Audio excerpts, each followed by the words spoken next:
Recording stopped. Recording in progress. All right, we will call to order the Wednesday, December 11th, 2024 regular meeting of APCHA. We'll start with a roll call. Scott. Present. John. Cindy. Sorry.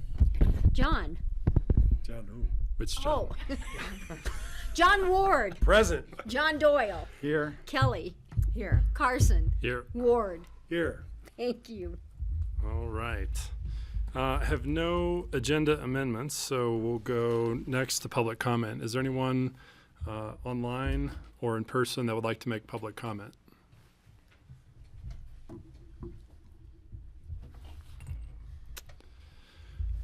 Not seeing any, we will close public comment and move to Board of Directors comments. And I don't think we have anybody online, so we'll start with John Doyle. I guess my only comment is was really pleased to see in the paper that Western Mountain Housing Coalition had, I believe, purchased 8 different homes as of yesterday, and that's just really good news. I look forward to more progress from them. Great. John Ward. I have no comment tonight. Kelly? I don't have any right now. Okay. I may think of some. Scott, welcome. Thank you. I guess I'd just like to say it's an honor to be here, and I look forward to learning from you all. Thank you. Ward? I'll report briefly that I presented to City Council some options for trying to find a way to make repairs to our housing assets affordable by presenting it as perhaps a department of the city, the county, APCHA, or some other method, and got at best a lukewarm reception from City Council about having a department as a part of government. But everybody acknowledges the challenge, but we have to find a way to make these repairs affordable so that our assets don't deteriorate. I think once we get the capital reserve studies, we'll have a number. And I think from there we can sort of start to try and figure out how to solve it. And I think the economics of that they might sway some opinions. Yeah, one of the responses from one member of the City Council is that you're going to pay $200 an hour for a plumber, whether it's an employee of the city or somebody on their own. And I don't want to get into the economics of what a plumber charges and the administrative costs it would be, but it would be a big deal to start a new department of the county, city, or APCHA and hire all of these people to do it. But we've got to come up with something that makes these repairs affordable. And we should be seeing the results of that capital reserve study pretty soon, right? Okay. Great. Thanks, Ward. Welcome, Scott. Thanks for volunteering your time and for being here. Certainly, we're glad to have you. Watched your interview with the city and the county. Very impressive background, and we're glad to have you here. I think you'll be an asset to the board. Thank you, Carson. You're welcome. If I may add, Yeah. that the other candidate for the position is extremely well qualified as an economist, and I'd like to find a way to get him. I can't remember his last name, so I'm calling him Dr. John. Dr. John to be involved with APCHA in an ex officio manner. Completely agree. Yeah. Very, very grateful to have such wonderful candidates for this open position. All right, we will move to Executive Director's comments. Matthew. Good afternoon, everyone. Matthew Gillen, Executive Director. Just a few things this evening. We've had not one but 2 retiree focus groups since we last met. We had one today. So we're going to be digesting those, what we learned from that, and we'll present that probably at the next meeting. And we had Wendy Huber from Down Valley facilitate, and we had some great impact some really useful conversation with our retirees. And the most important thing was they really appreciated, the reach out, which was a lesson reminder for me that this is all very useful. We also talked to Alice and Bektesh right the week of Thanksgiving. We worked on the questions for the strategic plan survey. That is ready to go. We're just getting it translated. So it'll be part of the newsletter going out next week. We will also have it ads in the paper and some posters up to get comments for that from the community. And then we did have a quick update from RD3, who were the company doing the capital reserve studies 2 weeks ago, and that was a very high level sort of looking at some of the common things they've noticed, wacky design, architectural features are bad and they cause problems, that kind of thing. But it was very good, and Liz and I are discussing how best to present that to the board once they have the final report. So we're working on that as well. And that's it for this evening. Thank you. Thanks, Matthew. Cindy? Right now, we don't have any ownership units. We should within the next couple of weeks, hopefully after the holiday. We do still have some rental units available. I don't know if has the sign up for them, if that closed?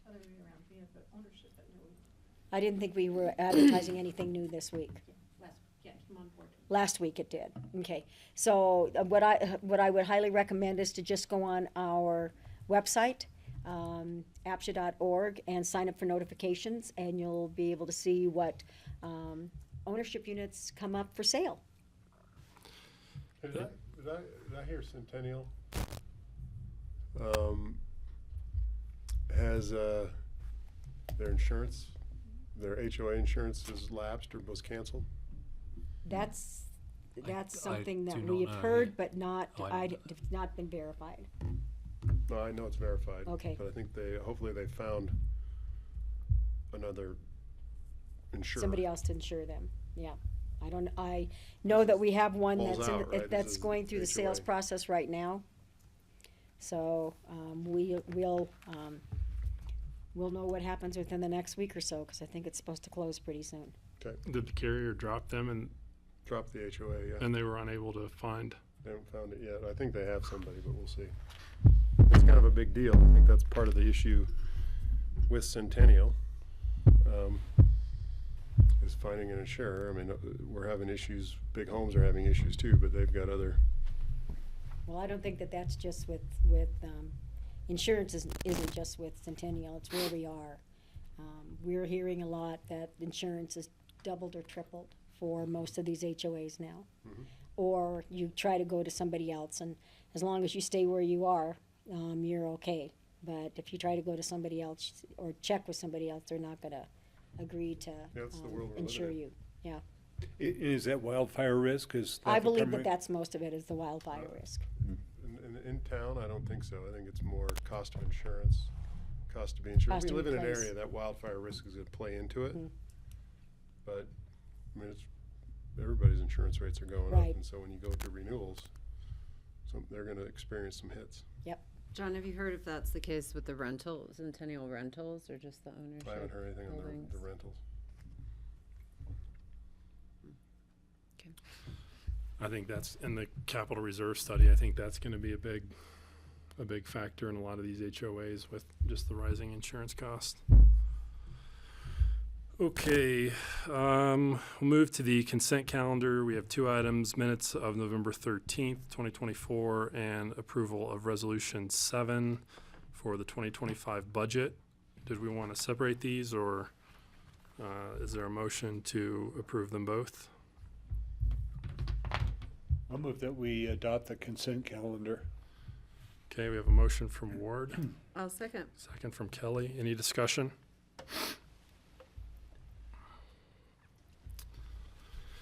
Hearing none, it's a roll call vote. Okay, I'll start with John Ward, Yes, ma'am.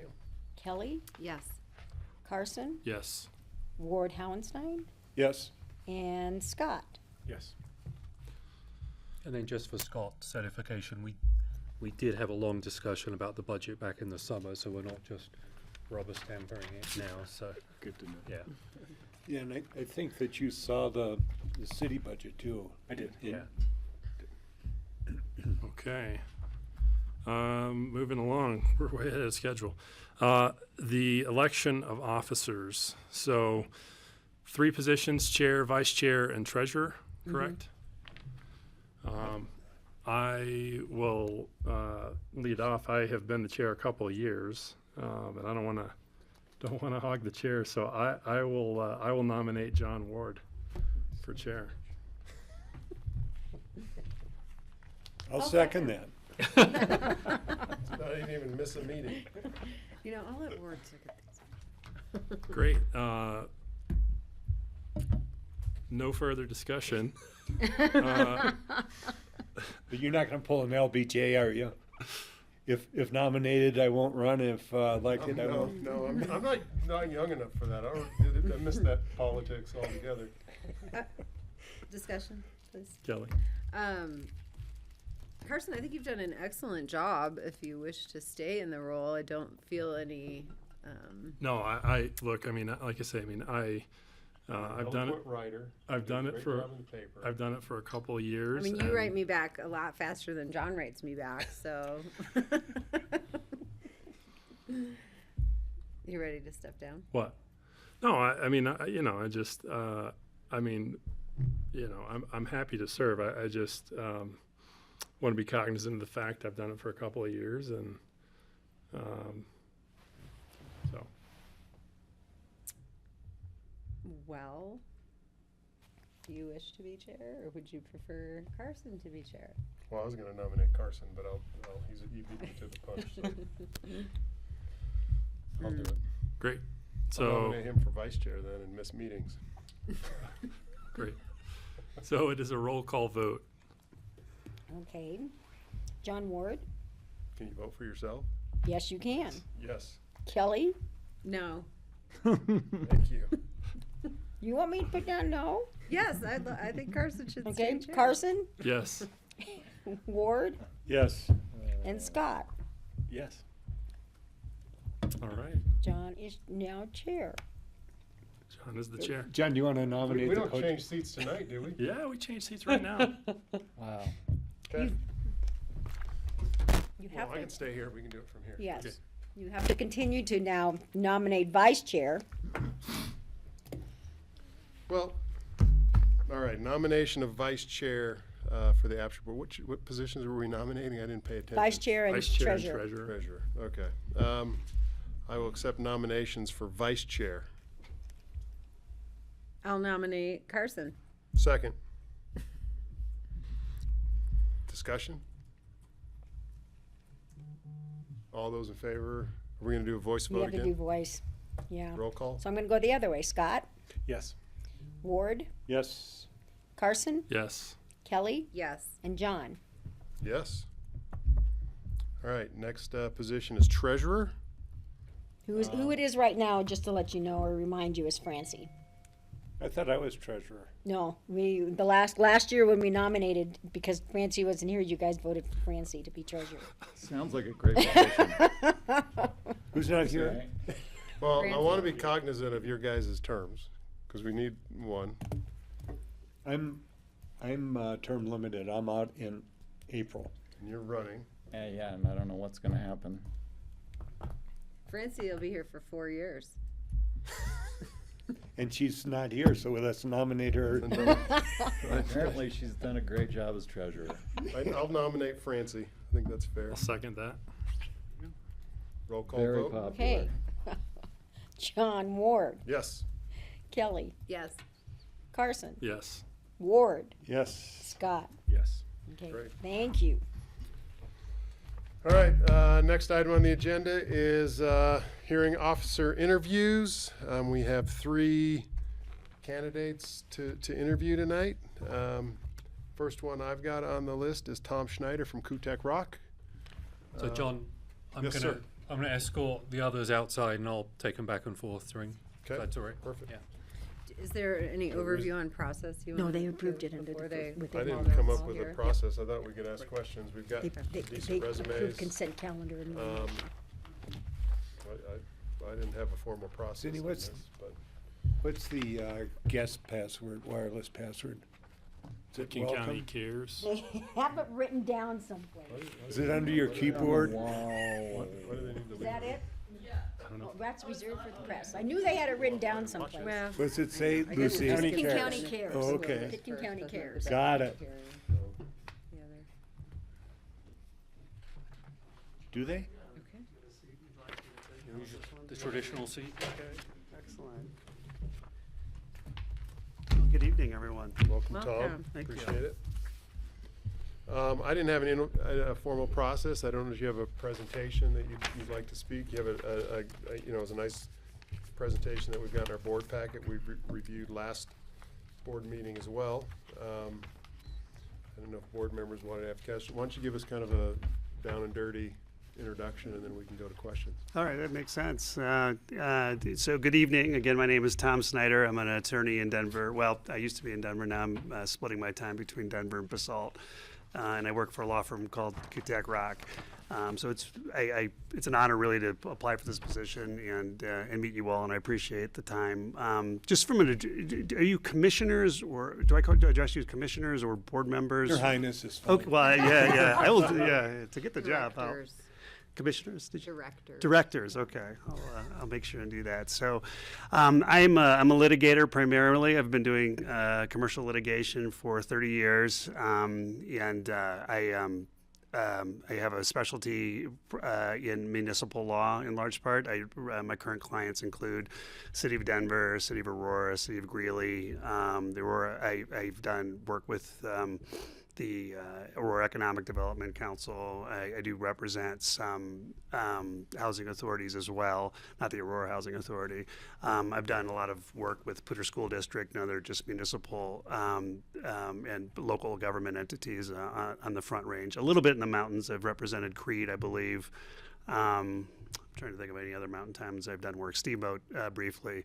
So, and the work I do is kind of a full panoply of municipal law issues, specialty issues that normally the in-house law departments can't handle, either economically or because they lack the specialization. So, I'll do a lot of challenges to public financing, for large projects. There'll be a lot of lawsuits, taxpayer lawsuits, things like that. I do a lot of election counseling and defend, public entities in connection with ballot challenges at elections and such as well. So I have that's kind of my specialty. I have a niche housing area of experience. It's a little unique, probably. I founded a nonprofit called the Colorado Poverty Law Project, and I founded that about 10 years ago. And what the Colorado Poverty Law Project does, or originally did, was it was a group of volunteer lawyers, mostly located on the Front Range, providing free legal services to low-income, individuals in the Front Range for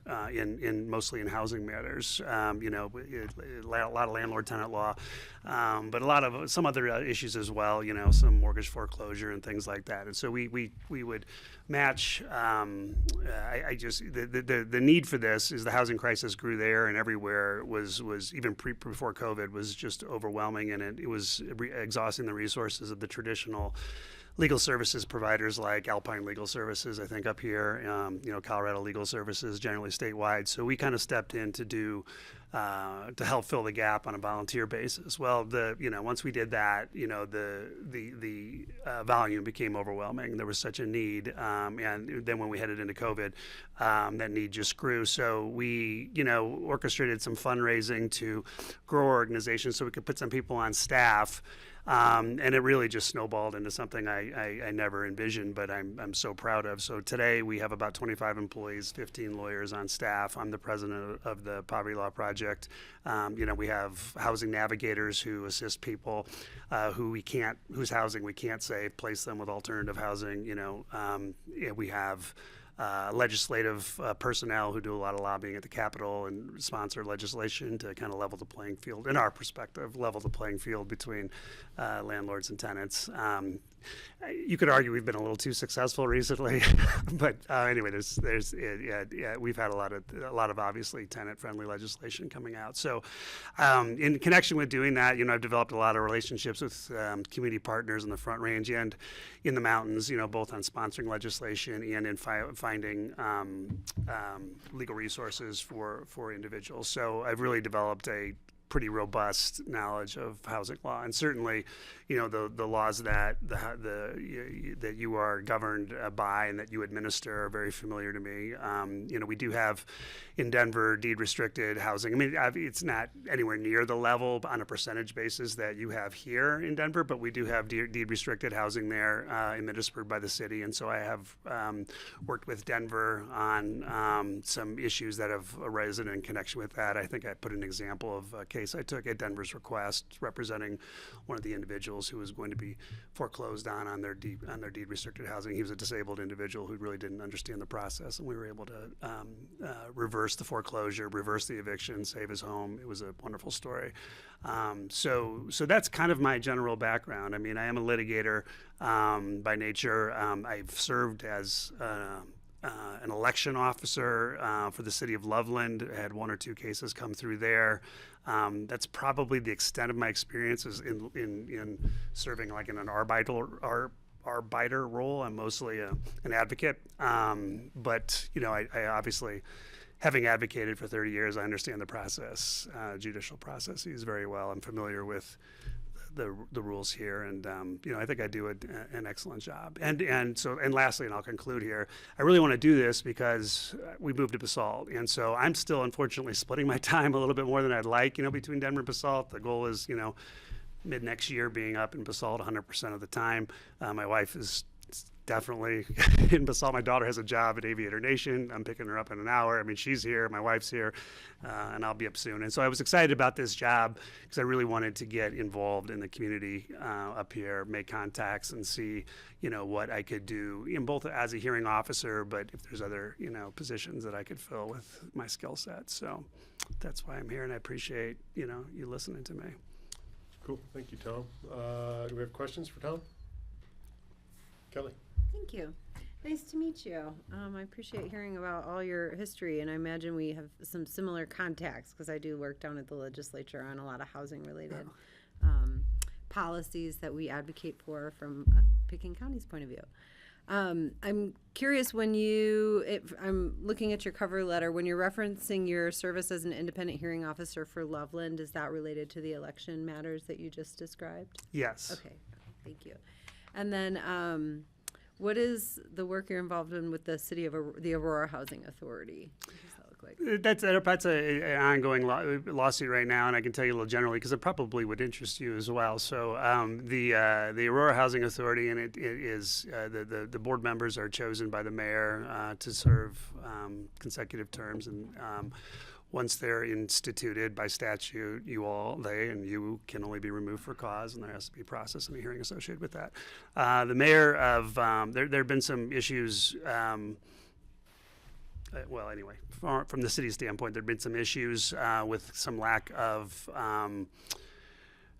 relevant industry experience for some of the recent appointees, maybe by the prior mayor, and so the current mayor, Mayor Kaufman, wanted to establish a process where they would have board members with certain experiences, so development experience, economist experience, maybe lived experience, et cetera.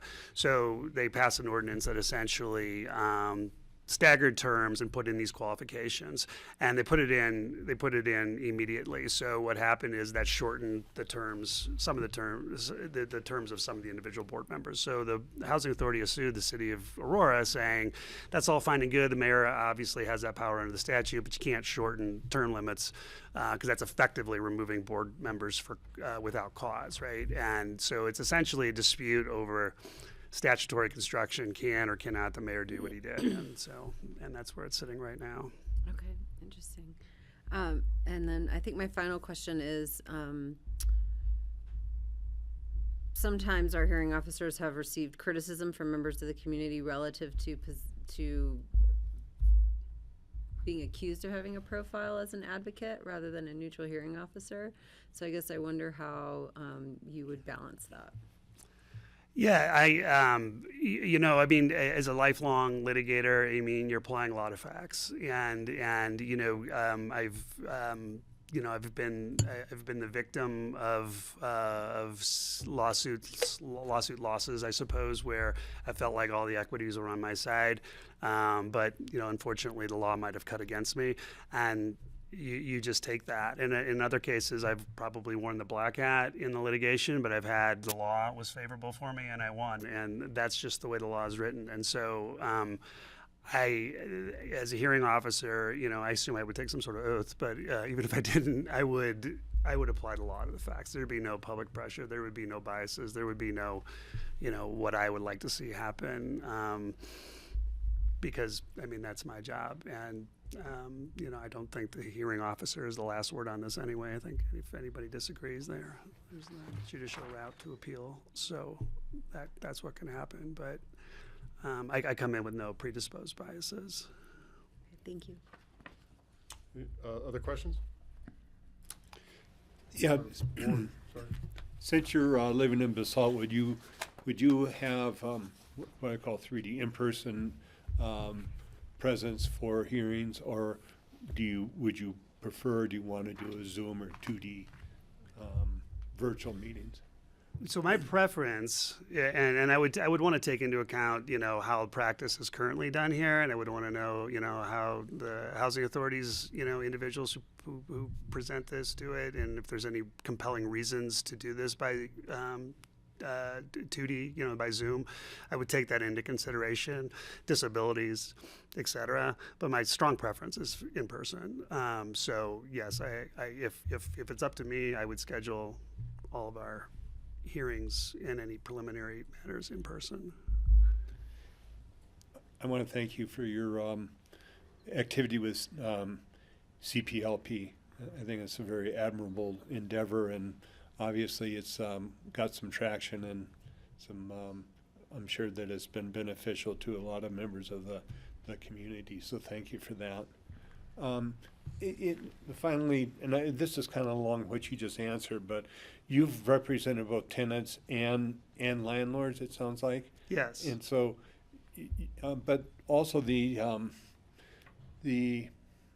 anecdote or the story that you said about the disabled man, and that you were able to, sounds like you worked in a conciliatory, that you were able to work on an agreement between them. So would you view yourself as strictly applying, or would you try to find a way to solve the dispute? Well, I think that's an excellent question. Thank you for that. I would if it's not a close call, it's not going to come to me. It's not going to be here. If it's clear someone is violating the terms of their tenancy or their qualifications or whatever, it's probably not going to be appealed. It's probably not going to be challenged, or maybe it will be. Okay, all right. Oh, that's a little naivety there, my part. So I mean, but my experience is the issues are always close. I mean, that's why I always say in my office, they wouldn't come to me if it wasn't a close call. And in close call situations, the law can be harsh, and so we always try to work out by agreement, because then you have certainty, right? If you can negotiate a resolution, then you have an agreement in place and you can go forward. If you gamble everything on what a third party is going to say, it could end up being, it could have a harsh consequence. Obviously in this situation, losing your house or keeping it. So I am a strong believer in resolution. But with that said, I'm gonna give people their day in court. So if that's what they want to do and we want to be here, I'm not gonna begrudge anyone for wanting to put on evidence and have a decision rendered. Well, thank you for your interest in the position and willingness to serve this board. Yeah, my pleasure. Scott, you have some questions? Thanks for coming out, and welcome to the Roaring Fork Valley. Thank Good to have you.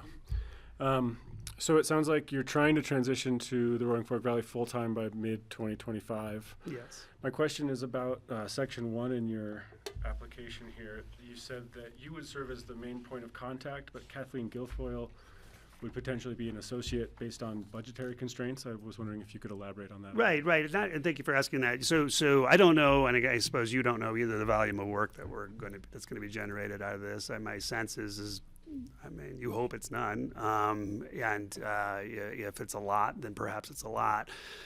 The more I'm just making some assumptions here. The more disputes there are, the more it's going to cost the housing authority for hearing officer work. And so we need to, I'm always cognizant of my clients, who in this case I would believe would be the authority here. I mean, I would be independent in my decisions, but clearly, you're going to claim for purposes of billing. We have to come up with a way to make sure we're handling these hearings in an economic manner. And so, if the volume were large, I would want to involve Katie, who's just a phenomenal young attorney, who and I would negotiate rates with you, and so we would have a lower rate for her. And so that was my proposal. Depending on volume considerations, she would be an option for overflow. Wouldn't that be consistent with what you stated in your fee proposal of based on the last year's contracted fees at 5% annually? Yes, that was my proposal. I mean, I don't know what you paid last. Obviously, I'm not looking to make a ton of money or any money really on this. I'm I want to serve the community, and so whatever the contracted rate was last year, I'm happy to do it. That I just proposed 5% just for cost of living increases and such. So that would be my proposal. Thank you. Sure. What is our current rate? Is it? I think it was 25 an hour. Yeah. Let me see. Sorry, Scott, that was a joke. I was like, wow. My daughter's making 23 up at Aviator Nation, so she gets a free ski pass. Any kids? So, does he have it on here? I pay the bills and I can't remember because it's been a while. I want to say it was like It's less than you I might thought it was think. like 150, Yeah, think 170. it's yeah, that's around what 150 that's an what we hour. were saying. Yeah. Just looking in mix. In here. I believe that's what John? Nick has his Yeah, fee yeah. proposal to match. Just a quick question. Reading through all the resumes, because you'll be spending most of your time in Passaic, you will be holding these hearings in person? It's my preference. That's mine too. Okay. Good Excellent. answer. Thank you. Yeah, absolutely, that's mine. My question, Kelly kind of addressed it, advocate, versus being an impartial judge, right? That's important in this case. You talked about you dealt with the case, was it Aurora Housing Authority with the deed restrictions? No, that was, I was working with the city of Denver in City that of Denver. situation. So what, Yeah. all these, we're a fairly mature authority. We might have 50 different deed restrictions. Cindy would know the real number, but they're quite a bit different, and they've evolved over years and years and years. But truly, that's contract law, right? To me, it's evaluating the deed restriction, understanding the contract the buyer, the owner signed, what we agree to. What type of deeds? I'm curious on the deed restriction Denver would have put in place. Yeah. Is it just like we've got little appreciation control, cap? Certain requirements for live work. What is that? Exactly. It was an income based or asset and income based qualification along with employment in the city, and then limited. I don't think they had a limited appreciation actually. If you hold it for a certain amount of time, you're entitled at the end of that time to sell it for fair market value, but you have to hold it for that period of time, and I think it was at least 10 years, if not longer. The really interesting topic that came up in that was whether or not that deed restriction survives foreclosure. So what happened was this gentleman. I mean, he was the pinnacle of his community. He was disabled himself, and then he had a girlfriend who had a disabled daughter, and so he worked at King Soopers every day, and then would go after and take care of his disabled daughter. And all she could say was 7 words, and she was 14 years old. And as a result of his service, and everybody knew this guy, and he was out in Green Valley Ranch, if you're familiar with that, it's near the airport. But he didn't have a whole lot of time to upkeep his house, and so he didn't. And the HOA was extremely aggressive on those things, and which is understandable. And so they sent him lots of notices. As a mentally challenged individual, he didn't really know how to respond. His brothers generally were kind of his informal caretakers, but he never told his brothers. So, he got all these notices of, if you don't respond, you're going to get fined. If you don't pay your fines, you're going to get foreclosed on. Just threw them all away. So he got foreclosed on, and it went to a judicial auction, and private investors stepped in to purchase it at the deed restricted rate, and then they were going to flip it and argue that because you said it's contract law and that doesn't survive foreclosure, and that actually still is an open issue in this state. And we argued that you're going to lose that, and obviously we were successful because we convinced them to sell it back, and we were able to recover it for our individual. So that was that situation. I mean, and Ward alluded to it earlier. It's probably the same type of thing. Not keep up, not HOA not meeting the needs. Our HOAs have issues with capital assessments, capital improvements. A big part of our concerns for over the next probably 3 to 4 years are figuring out a way to make sure our stock gets maintained and preserving the assets we have today. Yes. But I think a lot of our cases become cut and dried, and it's about interpreting the contract, interpreting the deed restriction that was put in place. And you'll get. I mean, you're going to see. I don't know how many cases we get, 5 to 10 a year. Yeah. Is that about the number? And they're going to be appealed by a certain law firm in town and certain attorneys in town that will, appeal our decision of our staff, our team. So it'll be a learning experience for sure. So, Okay. and I like the in-person question too, or in-person. I think it's just fair to the person that their house is up for, potential loss. So That's what I think too, and I think it's super important to feel like you got to make people feel like they had a part of the process. Their proverbial day in court. You do it by Zoom, and it doesn't seem very. They already feel like the fix is in, right? They've been charged. Their adversary is the very body that's making the decision that whether or not they get to keep their house. So to give them some comfort that, we'll listen to them, and consider the evidence. Give them a decision that's reasoned, not just 3 lines, but a decision that acknowledges their arguments, and it maybe rules for them. Who knows? But has anybody got any other questions? No, thank you. Cool. Thank you, Tom. All right. Appreciate your time. It's really nice to meet you. nice to meet you. Thank you for all your time. Thanks. Is it Thomas or Tom? Oh, it's Tom. Okay, perfect. Sorry.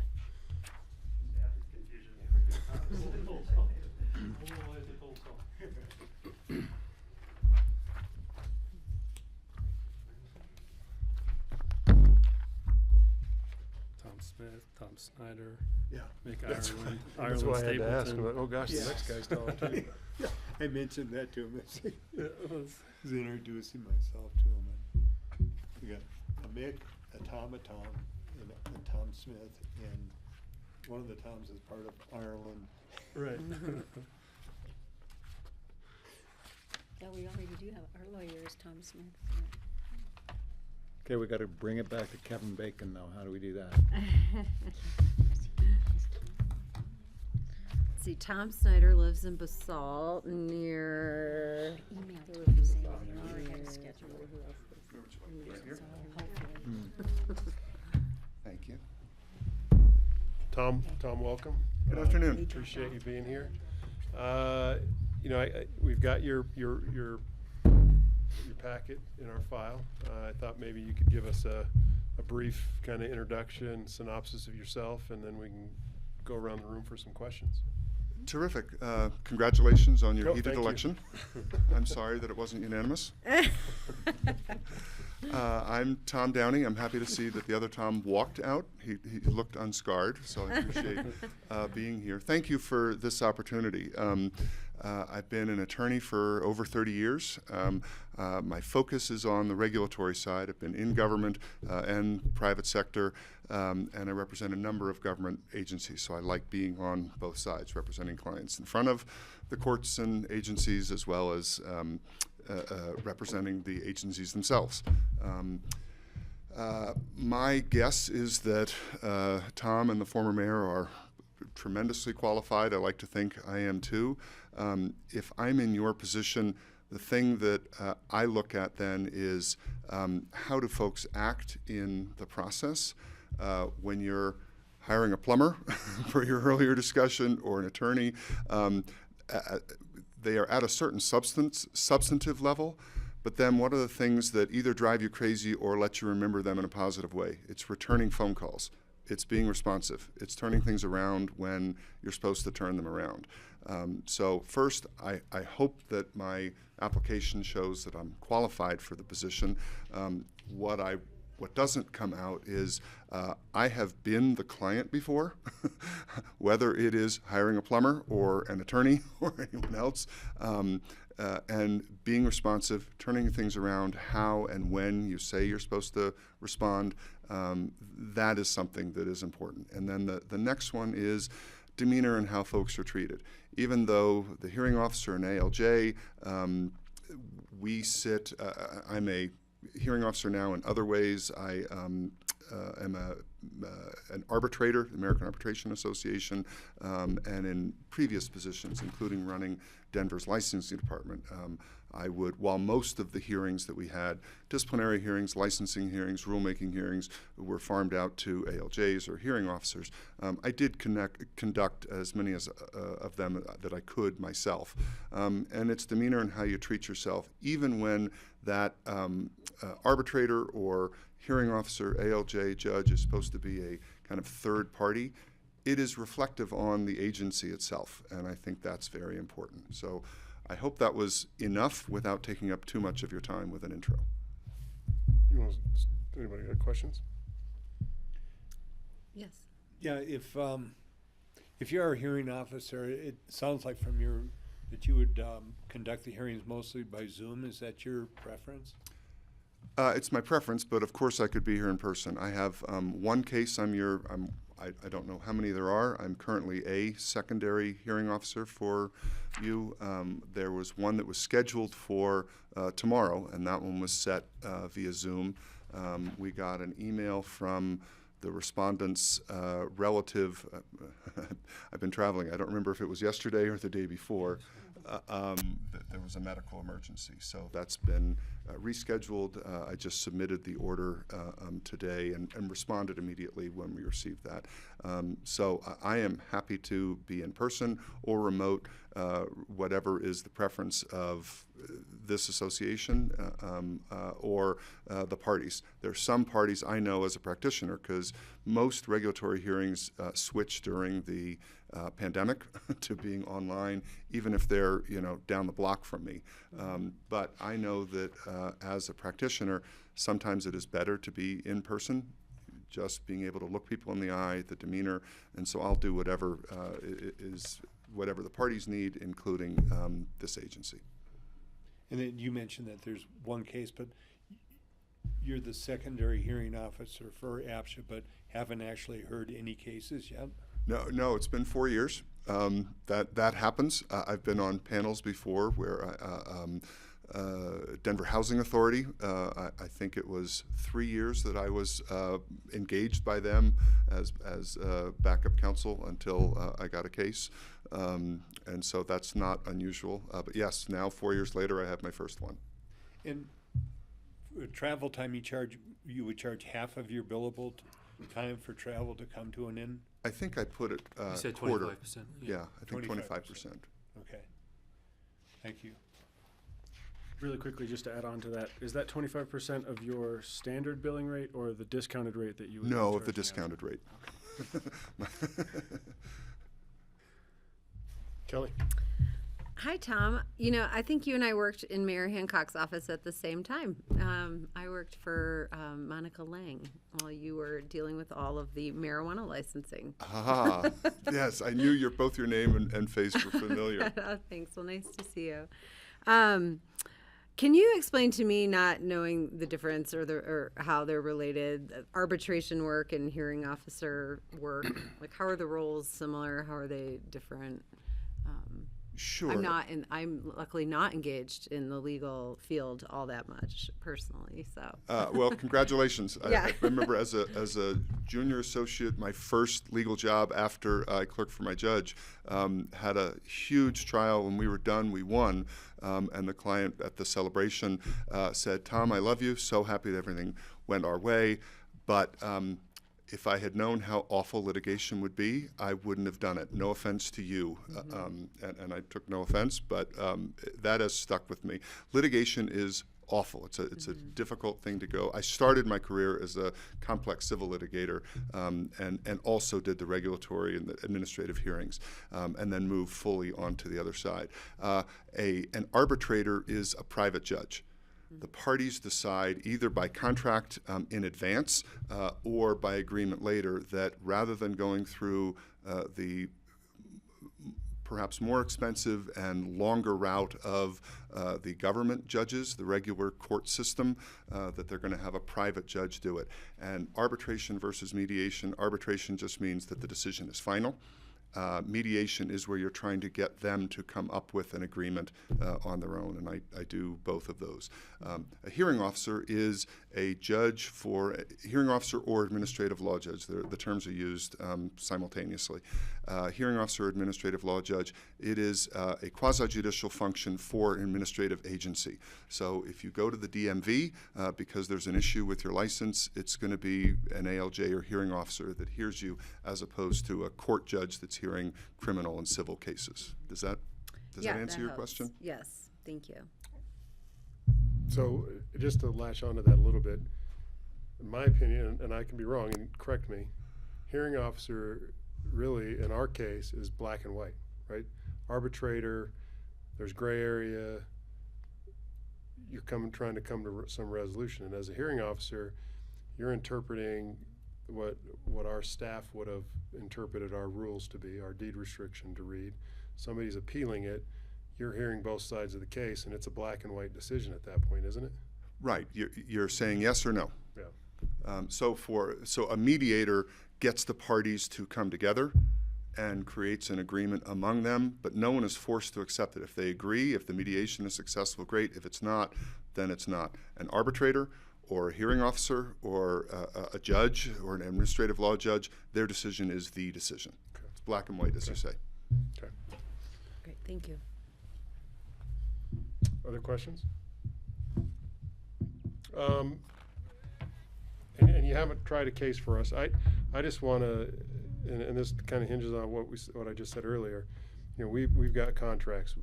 When you set a deed restriction, it gets recorded against your property. It's a contract. Have you seen it? Have you worked with anything? I'm looking just for experience with other stuff you've seen. You haven't been with us, but have you done it somewhere else where you've done similar type of work or interpreted similar type of deals? Sure. Yeah. In preparing for the case that was supposed to be set for tomorrow, I've been prepared. When I was originally engaged 4 years ago as a secondary hearing officer for you, I did all of the prep. I represent my regulatory clients, my civil clients. They face issues with these things all the time. There are deed restrictions that happen, particularly in regulated areas like marijuana, liquor. I represent casinos, sports betting. There are significant restrictions that come with those. We also do a lot of special districts work. I was on the special district for Stapleton development in Denver, significant deed restrictions there, working on it as we work through all of those annexations. As I said, I work for the Denver Housing Authority and have done a bunch of work with CHA, the Colorado Housing Authority, as well. Okay, cool. Awesome. I don't have anything else. Anybody else? Awesome. Ward stole my question. Oh, nice, Ward. Jeez. Okay, Tom, thank you. Appreciate your time. Thank you we'll get very back to much. you. Yeah, thanks for coming up Appreciate tonight. I will say, I don't want you to all underestimate some of the work Tom's done. Like, Colorado is one of the first to do, marijuana licensing in the country. It was a big deal. He was a busy guy. Still have 26 states to figure it out, though, or some number? It's fewer than that. We were first because we're 1 hour ahead of Washington State. Yeah. So, thank you very much. Thank you. Kind of like being at the forefront of affordable housing. Yeah, yeah. And regional transportation. I mean, I remember, they had the big 420 festival out in City Park in Denver, and the City Hall is right there. And I mean, you couldn't even Tesla be in stock the was building for a 420 week. today. You had to close the building. Oh yeah, Or open them. yeah, yeah. It was something. I was just reading a story today about some development outside of Livingston, Montana, up the Paradise Valley. They have no zoning in Park County. Sounds like Houston. Really? Yeah, can you believe that? It's so wild. I saw a pretty neat Bozeman's right You're next downtown, door, there's and a there's single no family house zoning in next that to a high county. And yeah, so there's They're gonna this change big that? development, Next to the oil 100 refinery. Yeah. small cabins, Yeah. glampings type, Throw in some Rick. big box retail. and all the Welcome, neighborhood. how are you? Well, a little tired. I just got back from Palm Springs. Oh, tough. My wife lives there. She takes Thought care you'd of be her Tanner. No, I'm kidding. aunt. I don't know. I think most of us know you, know your history in the valley. Do you want to give we've let everybody else give I a quick guess I got to go synopsis? through that. Okay. I've been here in the valley as a resident for 46 years. I've lived in affordable housing. I have lobbied at the legislature for affordable housing. I've studied it. I've published papers on it. I've been to resorts all over the country talking about the impacts of second home and buying patterns on the affordable housing problem that we have here, now that everybody has it.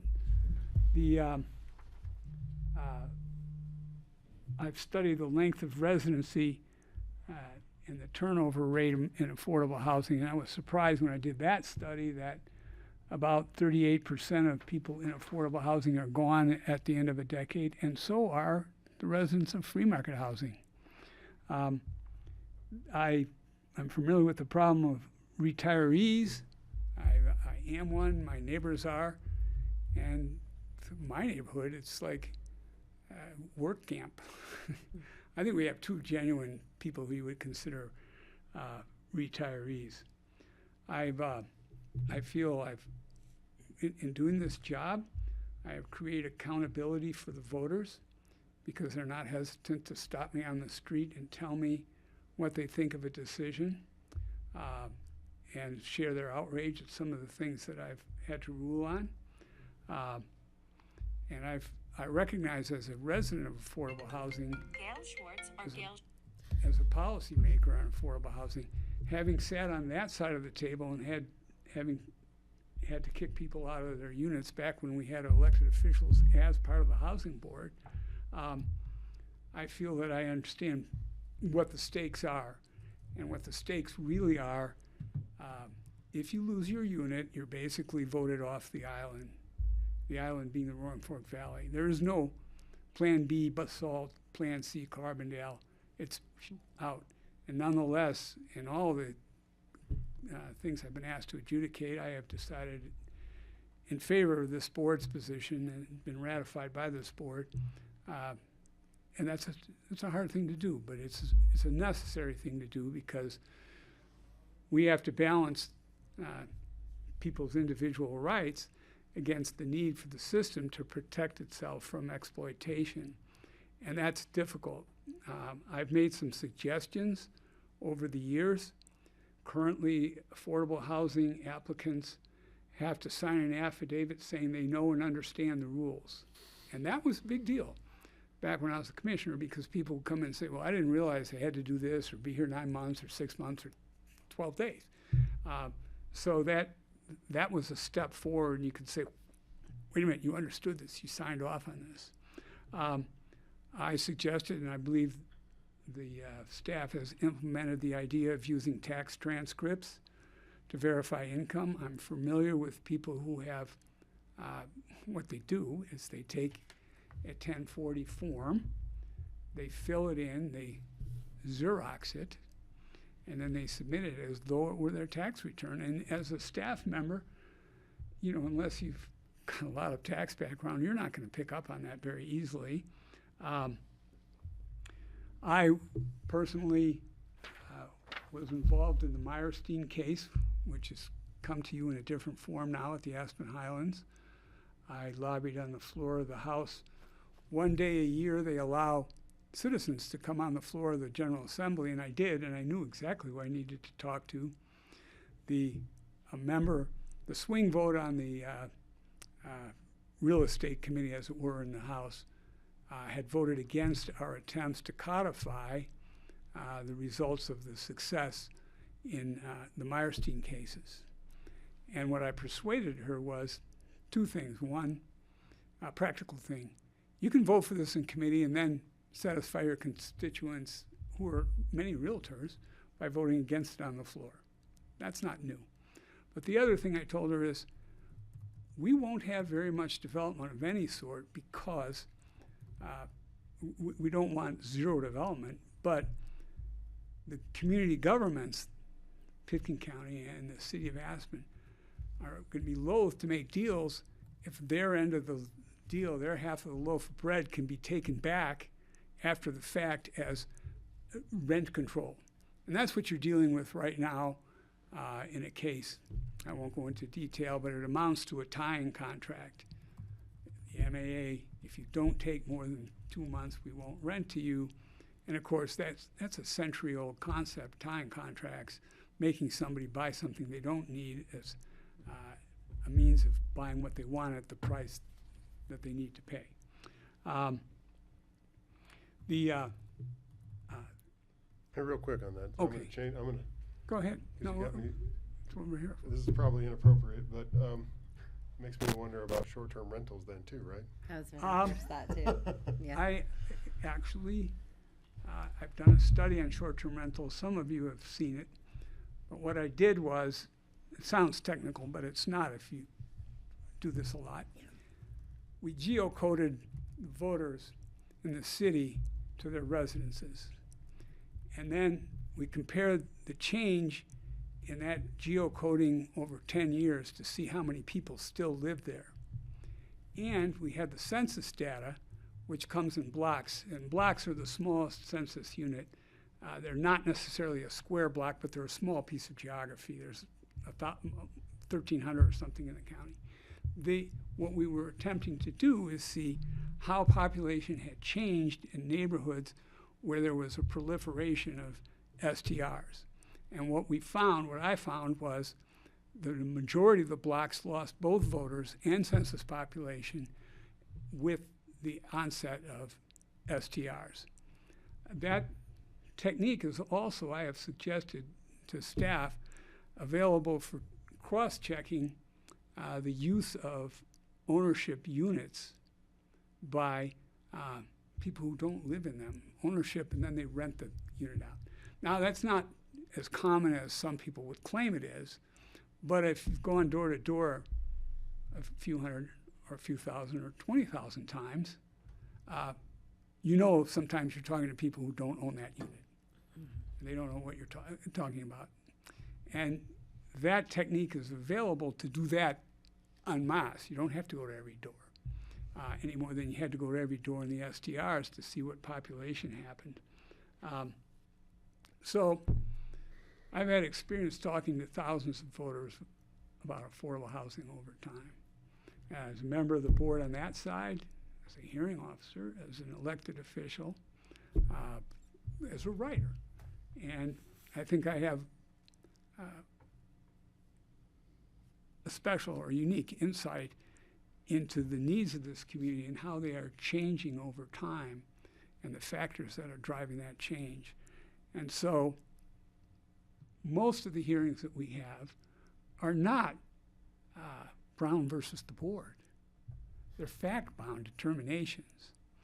And some of the applicants or the petitioners are astounded when you read their presentations. Oh, but it says here that you're a resident of California. What? Well, you signed this tax return. Or, oh, it says here you had $300,000 in income and reported 150. Now, my job is not to adjudicate tax violations or even residency questions unless staff brings that. But it does bear on the credibility of some of the people who come before you. And so when somebody comes before you and says, here's my bank signature card, but actually we spliced two different cards together and then scanned them so that the dates would match the signatories at the top of the card. To me, I have a lot of experience in graphics, scanning, PDFs, Adobe, all that. And so I could recognize that and I'd say, wait a minute, this isn't a real signature card. This is an attempt to backdate. So I think I have that experience, and I'll wrap this up by saying I was on my way back from seeing my wife over the holidays in Palm Springs, and because of the way the airport works and the expenses that I face, I flew to Grand Junction and came in Bustang and then RAFTA. And sure enough, I was sitting next to a young man from Peru who was a J1, and I was asking him about him and his housing and his, all those things. We have a problem.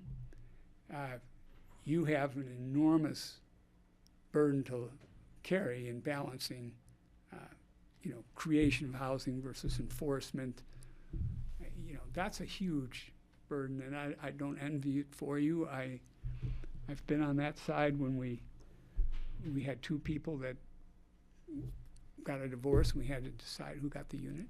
And I know that's a difficult decision, and I don't envy it for a second. We have questions for Mick. Mick, I think that the most common complaint that we hear about you as a hearing officer is that you're biased and that you're a lightning rod. And I know. Sorry, you're stealing everybody's questions tonight. Well, somebody else can ask. Well, it's not a surprise. No, somebody else can ask it. No, go ahead, Ward. I'm teasing you.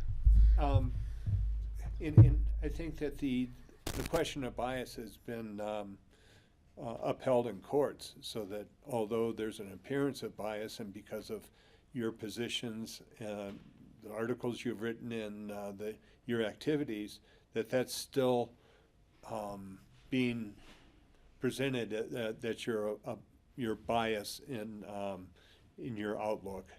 So that's something, again, has been upheld by the courts, that you're not biased, but it's something that it's a perception. And then the other one, that you're a lightning rod, and I don't know, I've known you for decades, and you take stands, and you stand up there, and Benjamin Franklin would be proud of you because you are a lightning rod. And I'm just curious how you address that for the perception of fairness. Okay, I'm happy to talk about that. And first, as a matter of advice, I urge you not to replicate Franklin's experiment with the keys and the kite and the string. People have died doing that. But yes, you have to make a hard decision. And of course, the petitioner bar, defense bar, however you want to call it, is always going to seize on whatever it can, because as I noted, the stakes are high for their clients. Loss of a house, maybe loss of residency in the valley, maybe substantial fines. And so you have to hang in there and do what's right. Now I had one matter when right after knee surgery, when my knees, I couldn't bend it, and I had to have the hearing with my leg up, but there had been a long wait on staff's part to get this adjudicated, and the representative of the resident brought that charge not only at the beginning of the hearings, there were multiple days, or at the end. But every time we took a break, he would come and say, well, aren't you biased? And I said, no, I don't think so, because I've represented, I've not just been an occupant of affordable housing, but I have helped write these regulations, okay? I was writing regulations when they were guidelines, not regulations. I've, as I say, I've lobbied for it. I've campaigned for it. So I favor affordable housing. And yet, I think I've made it perfectly clear, both when I was an elected official and when I've been writing, that I feel enforcement is critical. People have to know that they can't mess with the system. And when they come in for a hearing, they find that out pretty quick. We're not, you may have a great story about your personal hardship, but there are rules, and we have to uphold them. And it's hard, it's harsh, but if it's any measure, every one of the matters that have come before me have been decided in favor of the staff position and ratified by this board. The only thing that hasn't been ratified was at the district court level, and I respectfully disagree with Judge Norden about the doctrine of, As did we. Piercing the veil. And well, let me tell you why. Maybe it'll help you somehow. When you were in business school, which I was at the University of Illinois, and in law school where I took corporation classes and tax classes, one of the first things they tell you is, why does your client want a corporation? Why? It's expensive. You got to hire a lawyer to do it right. It imposes some costs for maintenance on you. Why would you want to do this? Well, it's you want to protect yourself from the vicarious acts of your employees for which you should not be held responsible. And that goes all the way back to the Roman Catholic Church and problems they had with the priests more than a millennia ago. And that's what you do, and the first thing that the teachers will tell you, both the law teachers and the business teachers, is you have to train your clients carefully not to abuse the corporation. Don't write personal checks out of the corporation. Don't pay for your car or your rent or your boyfriend or your girlfriend with corporate money. That, in the tax world, could be deemed a distribution, but more than that, it can expose that corporation in the event of a lawsuit to being pierced. And that is the rule and has been the rule for a long time. And with all respect to Judge Norden, I don't believe that piercing the corporate veil is a doctrine that only applies in the event of a collection process. It's just contrary to everything I've been taught, and I think is true. And I wouldn't urge my clients, as I have, to form hundreds of corporations and LLCs and entities if I didn't think that there was a value in protecting the client. But they get the lecture and they get the handout, which is, you treat this as a separate entity. It isn't. Well, that's the foundation of our program, right? Otherwise, that's the get around that we're fighting like hell not to let happen, right? Well, one of the things I did when I was a commissioner, I omitted, because I had some background in law, I said, we should have a rule that no affordable housing unit can be owned by an entity. So you can't put your house in a trust. You can't put it in an LLC and offshore anything, because that shields you as the owner, or the true owner, what they now call BOIR, beneficial owner interest. That shields this board and that staff from knowing who's doing what. And it shields you from exacting any sanctions on somebody who violates the rules by, say, renting out the house or letting someone else live in it, and all those things that you have to deal with anyway. But if you had to pierce a corporate veil every time to show that this guy was really living in Miami and subleasing to somebody for an exorbitant amount of money. If you had to prove that, you wouldn't be able to do anything else around here. Questions, further questions? Kelly? I guess maybe not a question, but a statement. But I think it merits saying anytime you come before us formally like this to just thank you for all the work that you've done in support of creating this program and shepherding it through, I think, to one of the most successful programs in the country, and your continued commitment to, making that so, and really elevating its importance in the mind of the community. So I want to thank you for that, and have appreciated all of our good work that we've done together. I think part of the reason that we're here and we've gone out for RFP, it's important to do as a board, I think, as some of just our administrative responsibilities, time over time, to make sure that we're still kind of functioning in what the market is doing and what the expectations of the program are. And so that's why I see that we've decided to go out for RFP. I think that, your decisions have been really good on behalf of the program, and we have reaffirmed those when they've come to us through appeal. I think some of the criticism related to bias might just come through in terms of process, and I think that there's opportunities to strengthen the process of the hearing that would shield this board a little better from some of the criticism about whether you are biased or whether, and I just say that having read some of the transcripts, and being able to sort of see where some of that criticism from an appellant has come from relative to, whether comments have been interjected, or whether they felt like they've been able to speak their piece, or, whether they feel like their argument was fully made and on the record. So I don't think that, any of the outcomes have undermined what we've hired you to do and your performance on the board. I just think that there's maybe opportunity to sort of strengthen up how the process works for the people coming before you who have no familiarity, whereas you come with decades of familiarity, and trying to just even the table a little bit.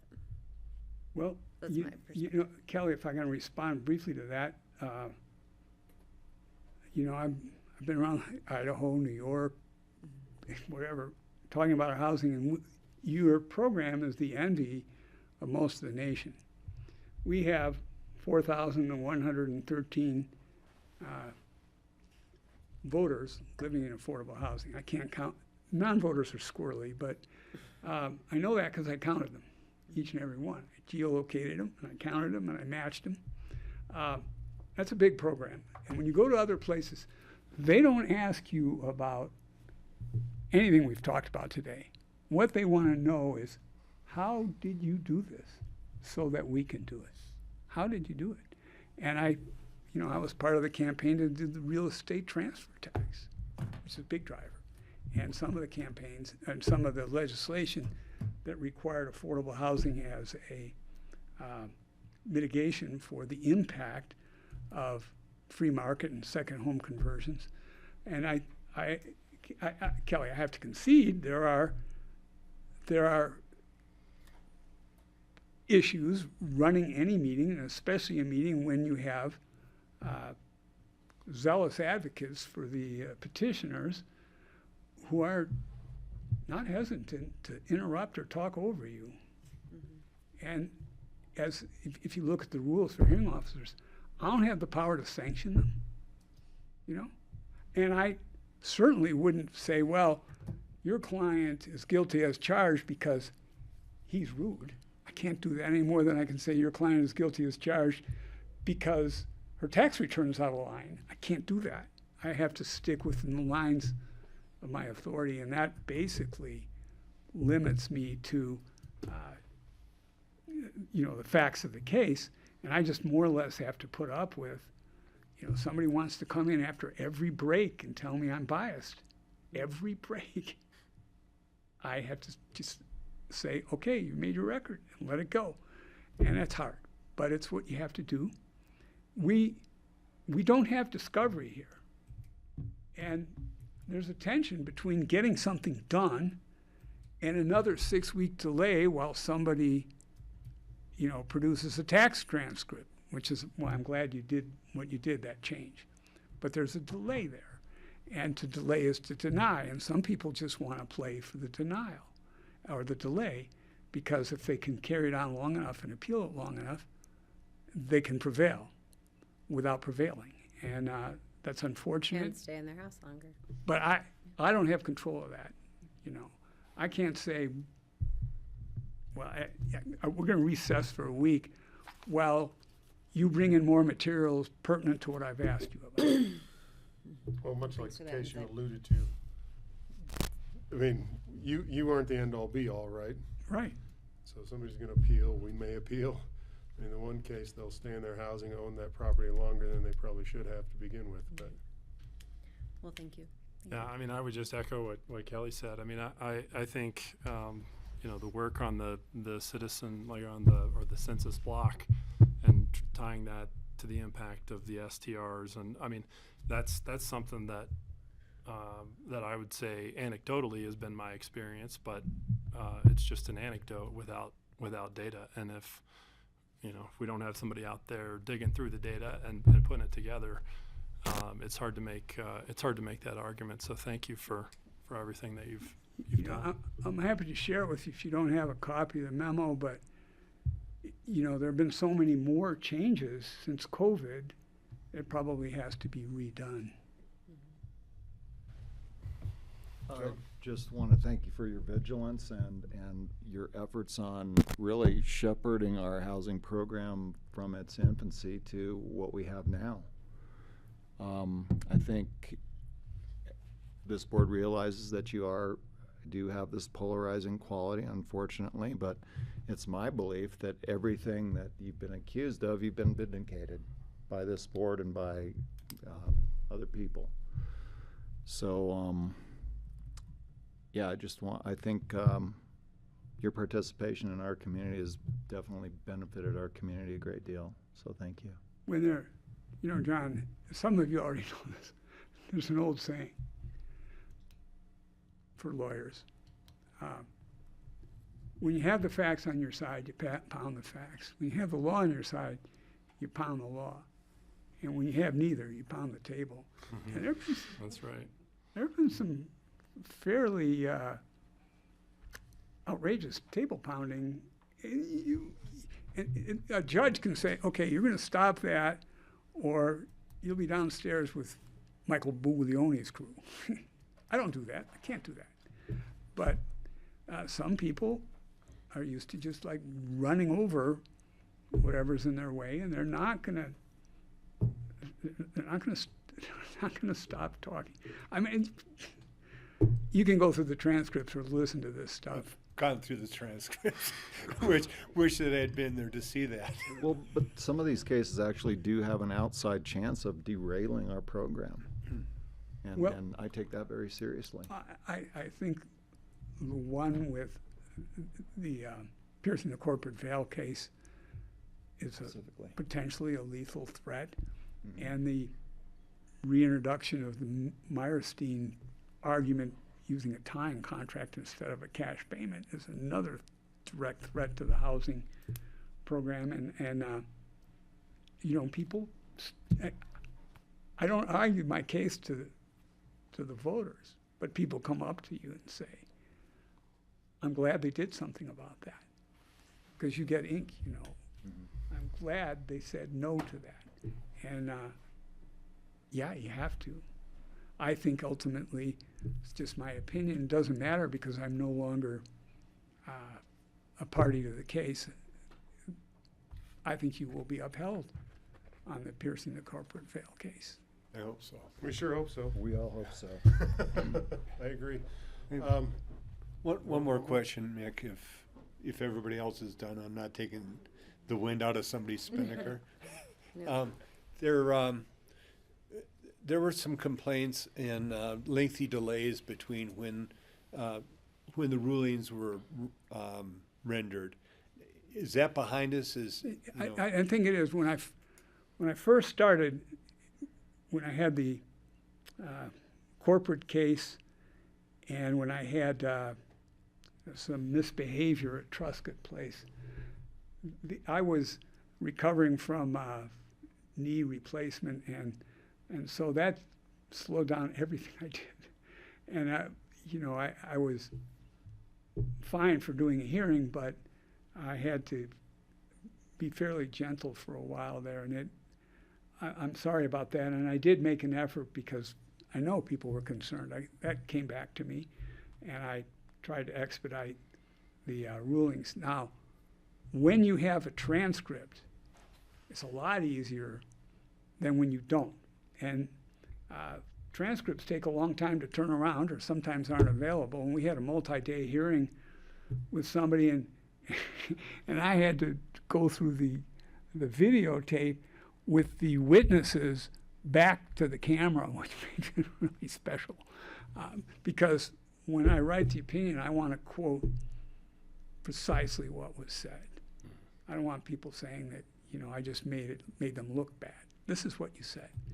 Are the transcripts being rendered more effectively now in a timely fashion? Well, the last time we had it, Cindy would know better than I do, but last time we had it, we had a pretty good turnaround on the transcript. The last one, I got that pretty quickly. I never really got a transcript on the case with the Truscott and the misbehavior. I never did, and that was unfortunate.